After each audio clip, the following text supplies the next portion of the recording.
Alam niyo yun na parang habang patagal ng patagal yung panahon is nare-realize ko na bakit nga kaya yung mga sinaunang tao is kailangan is yung babae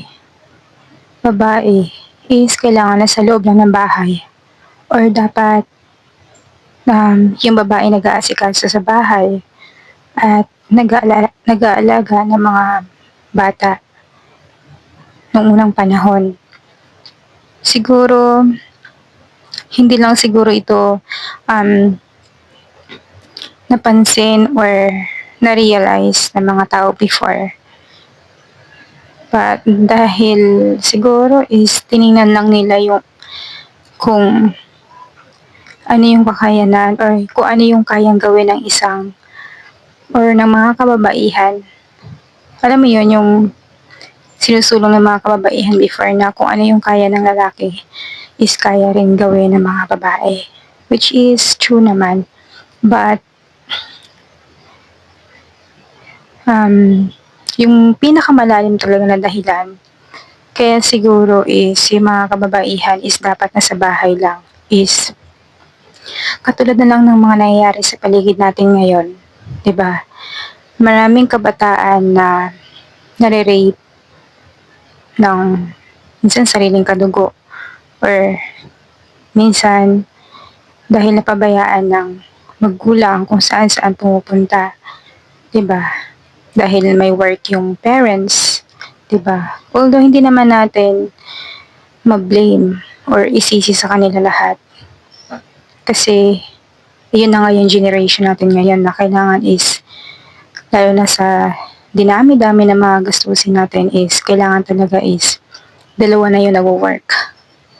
Pero kapag dalawa kayo nag-work, parang mapapabayaan natin yung mga anak natin. Parang ipagkakatiwala natin sila sa mga maids, katulong, kamag-anak, or mga parents natin, di ba? Alam niyo yun, mas iba pa rin talaga kung ikaw mismo yung nag-aalaga ng sarili mong anak. Especially lalo na kapag ang anak mo ay isang babae. Dahil sobrang sensitive kapag babae. Kahit hindi naman babae, kahit lalaki. Kasi talagang yung mother talaga is siya yung pumupuno ng lahat sa mga anak. Nag-aaruga, nagbibigay ng love, ng support, ng guidance, and everything. Spiritually, mentally, lahat.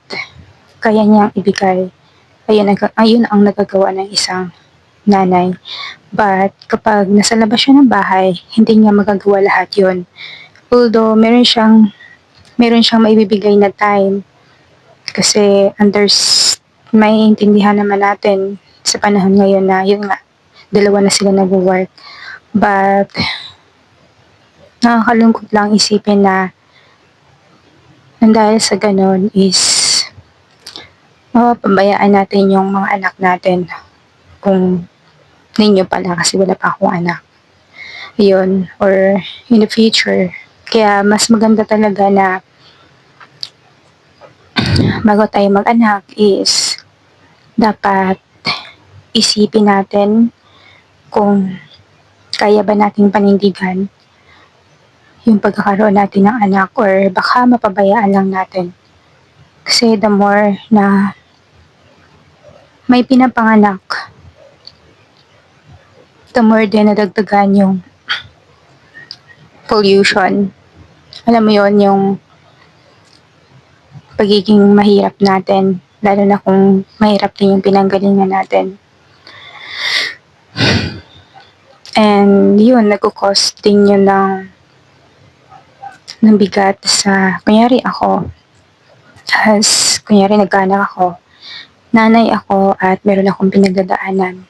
And then, nagkaroon ako na ng anak dahil sa social pressure or basta hindi ko siya kagustuhan talaga. Dahil sinabi nila na kailangan mo nang magkaanak dahil matanda ka na. O ganon. Or dahil naiinggit ka sa paligid mo na yung mga kaklase mo before, may mga anak na at ikaw wala pa. And then, tinutukso ka nila. Yung mga ganon. Yung hindi mo naman talaga gusto, pero ginawa mo siya kasi nape-pressure ka. And then, meron ka pa palang problem na sa sarili mo na hindi mo pa nalulutas, nasusolve. And then, papapasa mo yun sa magiging anak mo. Alam mo yun, yung bigat na dinadala mo is mapapasa mo sa anak mo. And then, pag napasa mo yon, ikaw mag-work ka sa labas. And then, yung anak mo, mapapabayaan mo, di ba? At hindi mo naaayos, hindi mo pa naaayos ang sarili mo na papasa mo sa kanya. And then, yung anak mo na yon, yung magmamana at siguro, mapapasa niya rin sa susunod na magiging anak nila or magiging anak niya, di ba? And then, kaya, yun lang, paikot-ikot lang yung cycle natin. Kaya, kapag hindi talaga natin pinag-iisipan bago tayo magkaroon ng anak or bago natin iiwan yung mga anak natin, siguro dapat i-fix muna natin yung sarili natin and tayo yung maging guide ng mga anak, mga magiging anak natin. Huwag natin silang pababayaan para hindi sila mapahamak. Kasi sa panahon talaga ngayon is talagang nakakalungkot na yung mga nangyayari. Mental health, kasi to do work yung parents, both, napabayaan na yung anak, hindi nakakausap. And then, kung nakakausap maybe hindi nakakapag-share ng maayos yung anak kasi nahihiya or natatakot. Yung mga ganun. So, kailangan talaga silang kausapin. And oo nga, nakakapagpasaya sa atin yung pera. Pero, meron din nagpapatunay na yung iba kahit mayaman, sexy, maganda, or gwapo, nagpapakamatay dahil mayaman na yun ha, nagpapakamatay sila kasi nga parang hindi sila naiintindihan ng paligid nila or nabubuli and yung presence na kailangan niya is hindi niya nakukuha. Yung pagmamahal na dapat na mabibigay sa kanya is hindi niya nakukuha. Kaya siguro sila nagpapakamatay, ganon. And maliban pa doon is siguro yung alam mo yun, yung spiritual guidance is hindi naibigay or kulang yung paniniwala nila sa taas. Kaya nagawa nila yun. And, syempre, as parents, maybe tayo din yung mag-guide nun. Ayun. And, kailangan talaga, lalo na sa panahon ngayon, is kailangan mo talagang i-guide, kausapin yung anak.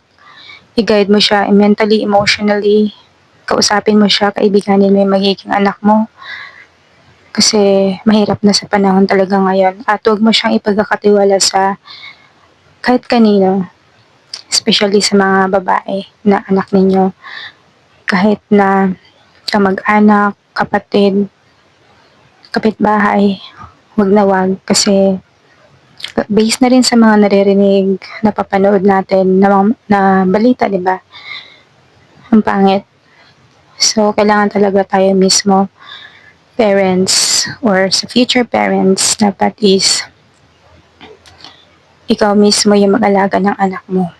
Mahirap man, pero dapat talagang ganun. Talagang ganun kung gusto mong magiging maayos yung future ng magiging anak mo, mentally, emotional, spiritually, at kung ano pa man ang aspect ng buhay, is dapat talaga ang guidance ng parents. Kung hindi man nyo kayang dalawa, or pwedeng bigyan ng time ng father kapag may time siya kasi busy siya sa labas. But yung pinaka prior talaga is yung mother, yung nanay talaga. Kasi yung nanay talaga is siya yung pinaka-foundation ng lahat na para ma-build yung isang bata kung ano siya in the future. Ayun.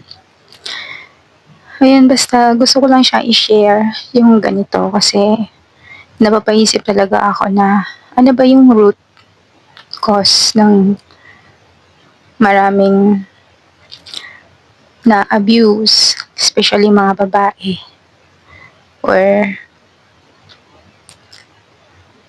napapabayaan mentally, cause ng nagpapakamatay.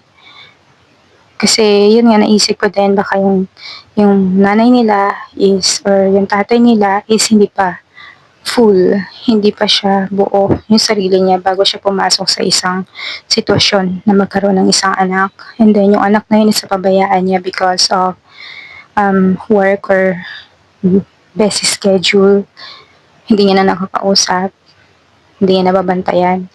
Kaya napapariwara yung anak or kung saan siya napupunta. And then, yun na naisip ko yung pinaka root cause niya.